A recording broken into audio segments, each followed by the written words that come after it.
Railway Koduru పట్టణంలో ఉన్న సమస్యలను వెంటనే పరిష్కారం చేయాలి. 11/4/2026 తేదీన తిరుపతి జిల్లా రైల్వే కోడూరు టౌన్ నందు భారత కమ్యూనిస్టు పార్టీ కార్యాలయంలో ఈరోజు ఉదయం 11 గంటలకు ప్రెస్ మీట్ ఏర్పాటు చేయడం జరిగింది. ఈ కార్యక్రమానికి భారత కమ్యూనిస్టు పార్టీ సిపిఐ తిరుపతి జిల్లా పార్టీ కార్యదర్శి పి మురళి గారు హాజరై వారు మాట్లాడుతూ రైల్వే కోడూరు పట్టణంలో ఉన్న సమస్యలు, డ్రైనేజీ పూర్తి చేసి పట్టణంలో ఉన్న ప్రజలను జబ్బుల నుండి కాపాడాలి. అండర్ బ్రిడ్జ్ పక్కన ఉన్న బ్రాండీ షాప్ను తొలగించి అక్కడి నుండి పల్లెలకు పోయే మహిళలను, స్టూడెంట్ను ప్రమాదం నుండి కాపాడాలి. రైల్వే కోడూరు నుండి వెంకటగిరి రోడ్డు వెంటనే పూర్తి చేసి ప్రయాణికులను ఆదుకోవాలి అని జిల్లా పార్టీ కార్యదర్శి మురళి గారు డిమాండ్ చేశారు.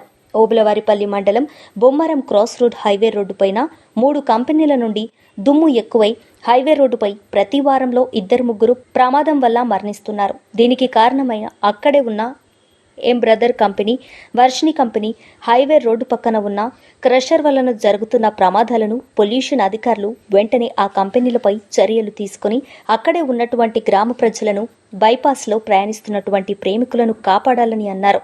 అలా లేని పక్షంలో భారత కమ్యూనిస్టు పార్టీ సిపిఐ ఆధ్వర్యంలో చుట్టుపక్కల ఉన్నటువంటి ప్రజలను కలుపుకొని కంపెనీల్లో పనులు జరగనివ్వకుండా అడ్డుకొని ప్రజలకు న్యాయం జరిగేంత వరకు పోరాడతామని కంపెనీల యాజమాన్యాలకు, పొల్యూషన్ అధికారులకు హెచ్చరిక చేస్తున్నాం.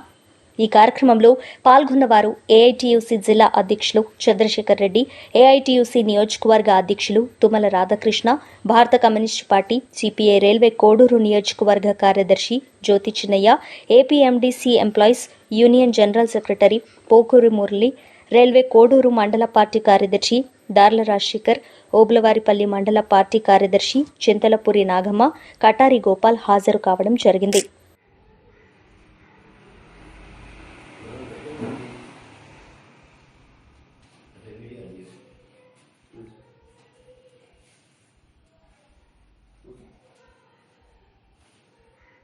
ఈరోజు తిరుపతి జిల్లా కోడూరు నియోజకవర్గంలో కోడూరు ప్రాంతంలో టౌన్లో రైల్వే స్టేషన్ సంబంధించినటువంటి అండర్ బ్రిడ్జి కట్టారు. గత ప్రభుత్వం కట్టింది, ఈ ప్రభుత్వంలో ఓపెన్ చేయడం కూడా జరిగింది. ఆ మేరకు అభినందన తెలియజేస్తా ఉన్నాం. కానీ ఆ బ్రిడ్జి పక్కనే ఒక వైన్ షాప్ ఉంది. వైన్ షాప్ స్వయాన్ని మేము చూసినప్పుడు ఆ బ్రిడ్జి పైన కూర్చొని అందరూ కూడా డ్రింక్ చేసి మందు తాగుతా ఉన్నారు యువకులు. తాగినటువంటి మత్తులో కింద పడితే ప్రాణాలు పోయిన తర్వాత చేతులు కాలినాక ఆకులు పట్టుకునే పద్ధతిలో కాకుండా తక్షణమే ఆ బ్రిడ్జికి సంబంధించినటువంటి పైన కాంపౌండ్ వాల్ కానీ లేకపోతే మెస్ కానీ నిర్వహించాలని చెప్పేసి చెప్తా ఉన్నాం. అలాగే కోడూరు అండర్ డ్రైనేజ్ చాలా తీవ్రమైనటువంటి ఇబ్బందుల్లో ఉన్నారు. వచ్చినటువంటి ప్రతి ప్రభుత్వం చెప్తా ఉంది అండర్ డ్రైనేజ్ ఉంది, అండర్ డ్రైనేజ్ ని ఏర్పాటు చేస్తామని చెప్పేసి చెప్తా ఉన్నారు.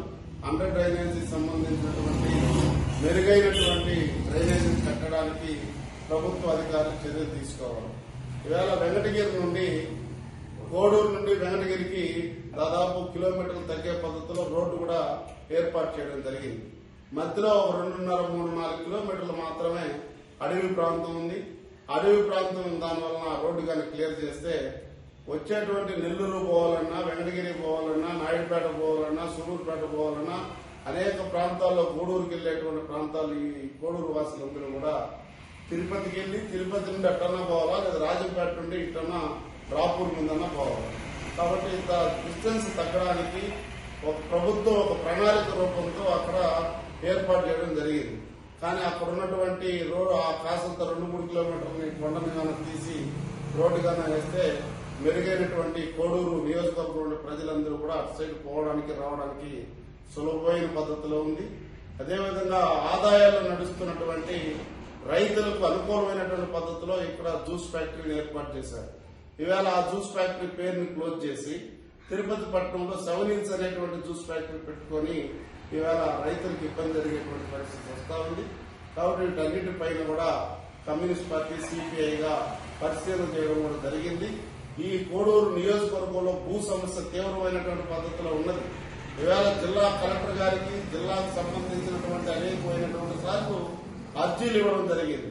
ఈవేళ ఒకరు భూమి ఒకరు పట్టాలు మార్చుకునేటువంటి పరిస్థితి వస్తా ఉంది.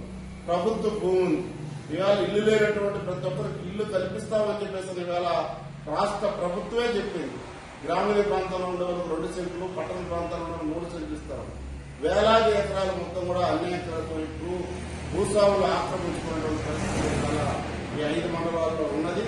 ఆ భూములు మొత్తం కూడా వ్యవసాయ కూలీలకు సంబంధించినటువంటి వ్యవసాయ కార్మికులకు దున్నే వాళ్ళకు భూమి హక్కు కల్పించాలని చెప్పేసి మేము సిపిఐగా డిమాండ్ చేస్తున్నాం. మంగంపేట దగ్గర ఉన్నటువంటి రోడ్డు కూడా విపరీతమైనటువంటి తీవ్రమైనటువంటి రోడ్డు మీద దుమ్ము ఉండడంతో వచ్చే పోయేటువంటి వాహనం ఇవాళ ఈ పోలీస్ స్టేషన్ మంగంపేటకు సంబంధించినటువంటి ఏ పోలీస్ స్టేషన్ పరిధిలో లెక్కలు తీస్తే దాదాపు వారానికి 2 సవాలు 3 సవాలు లేచేటువంటి పరిస్థితి ఉంది. అంటే ప్రజల ప్రాణాలు పట్టదా అని చెప్పేసి మేము ఇవాళ అధికారులను నిలదీస్తా ఉన్నాం. తక్షణమే వీటిపైన సమస్య పరిష్కారం చేయాలని చెప్పేసి సిపిఐగా డిమాండ్ చేస్తా ఉన్నాం. లేని పక్షంలో ఇదొక ప్రజా ఉద్యమానికి తీసుకోవడానికి కూడా ఒక ప్రణాళిక రూపకల్పన చేసుకుంటామని చెప్పేసి కూడా తెలియజేస్తా ఉన్నాం.